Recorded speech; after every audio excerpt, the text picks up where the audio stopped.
সাবেক ডাক, টেলিযোগাযোগ ও তথ্য প্রযুক্তি প্রতিমন্ত্রী জুনায়েদ আহমেদ পলক, সাবেক সমাজ কল্যাণমন্ত্রী ডক্টর দীপুমনি, সাবেক তথ্যমন্ত্রী হাসানুল হক ইনু এবং সাবেক সমাজ কল্যাণমন্ত্রী রাশেদ খান মেননকে নতুন মামলায় গ্রেফতার দেখানো হয়েছে।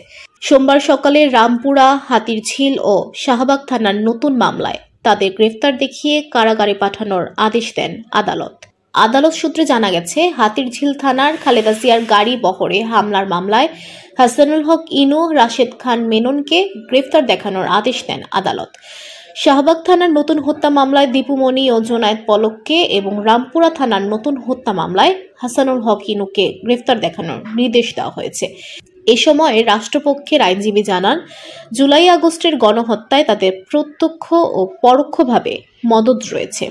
এর আগেও বিভিন্ন মামলায় রিমান্ডে ছিলেন তারা। VOD Bangla news desk.